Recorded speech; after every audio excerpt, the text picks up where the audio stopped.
અને જિલ્લા બાળ સુરક્ષા એકમ દ્વારા ઓપન બેડમિન્ટન ગર્લ્સ એવં વુમનનું આયોજન કરવામાં આવ્યું હતું।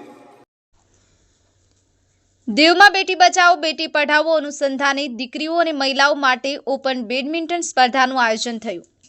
દીવ દમણ દાદરા નગર હવેલી લક્ષદ્વીપના પ્રશાસક પ્રફુલ પટેલ માર્ગદર્શન તથા દીવ જિલ્લા કલેક્ટર રાહુલ પુરાના નિર્દેશ અનુસાર રમતગમત વિભાગ અને બાલ સુરક્ષા એકમ દીવ દ્વારા બેટી બચાવો બેટી પઢાઓના અનુસંધાને new sports complex Ghoghla Diu ખાતે 2 દિવસીય ઓપન બેડમિન્ટન ટુર્નામેન્ટનું આયોજન કરવામાં આવ્યું હતું, જેમાં દીવ જિલ્લાની કુલ 48 વિદ્યાર્થીનીઓ અને મહિલાઓએ ભાગ લીધો હતો।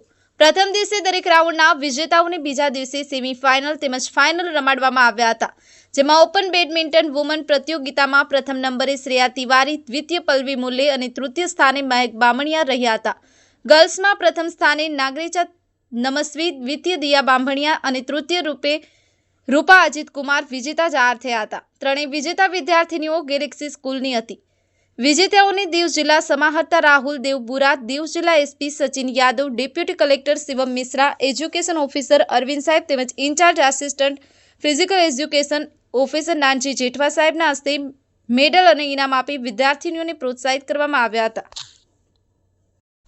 टूर्नामेंट कराया गया तो सभी पार्टिसिपेंट्स का भी थैंक यू कहना चाहूँगा इतने शॉर्ट नोटिस पे, और आप में से कुछ बच्चों के एग्ज़ाम भी चल रहे होंगे अभी, तो टाइम निकाल के आए यहाँ पे खेला, काफ़ी अच्छा पार्टिसिपेशन भी रहा। मैं चाहूँगा और हम ऐसे टूर्नामेंट कराते रहेंगे आगे। अभी जैसे गर्ल्स का कराया, बॉयज़ का होगा, फिर वापस गर्ल्स का होगा, तो इस तरह के टूर्नामेंट से आपको एक प्लेटफॉर्म मिलेगा। अभी तक ड्यू में इंडोर बैडमिंटन कोर्ट नहीं था, तो अब आपके डिस्ट्रिक्ट में ही आपको इंडोर बैडमिंटन कोर्ट है। कुछ बच्चे हैं जैसे नेशनल खेल चुकी हैं, तो they can come and practice daily यहाँ पे। और यदि जो आप लोग स्कूल में हो तो मैं आपके स्कूल टीचर से रिक्वेस्ट करूँगा कि वीक में एक बार आपको, जब आपका स्पोर्ट्स पीरियड होता है तो 1 घंटे के लिए यहाँ पे उनको बस से ला सकते हैं। आपको जैसे आप वनापारा से हो कुछ लोग, तो अगर अब 15-20 आप बच्चियाँ हो रही हैं तो आपको 1 घंटे के लिए हम यहाँ पे बस से ला सकते हैं। आप यहाँ पे खेलें और वापस अपना स्कूल चले जाएँ।